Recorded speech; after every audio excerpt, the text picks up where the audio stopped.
Peter Grant. Thank you, Mr Speaker. Can I say, first of all, I'm slightly pleasantly surprised to see the Secretary of State still in his place. I suspect...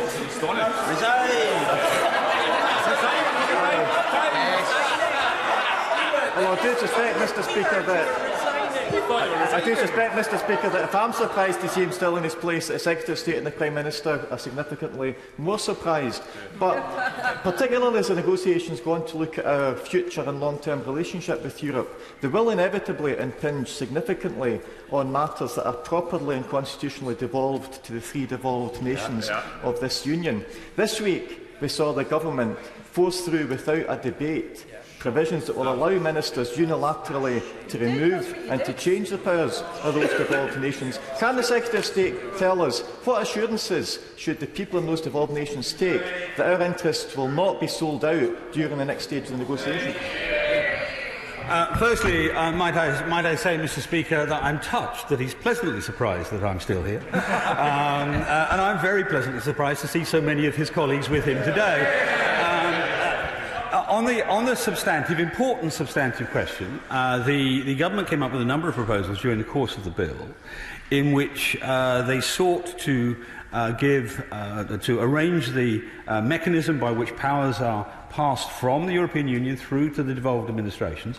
It was and came up with proposals which were welcomed by the Welsh administration, but not by the Scots one. Nevertheless, we are continuing in our discussions with them to endeavour to come to an agreement.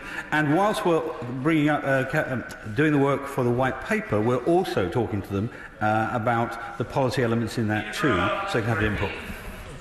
Thank you, Mr Speaker. Can I remind the Secretary of State once again that it was not the Scottish Government that refused the legislative consent motion, it was the elected Parliament of Scotland. 4 out of 5 parties agreed that the Government's actions were unacceptable. But could I ask the Secretary of State to confirm that, as the legislation and as the Government's intentions currently stand, it would be perfectly possible for the Government to return from Brussels with a deal that substantially damaged the interests of the 3 devolved nations of this Union, and that the only option members of Parliament from those nations would have would be to accept that sellout or to accept a car crash no deal? That is the Government's intentions now, isn't it? Yeah.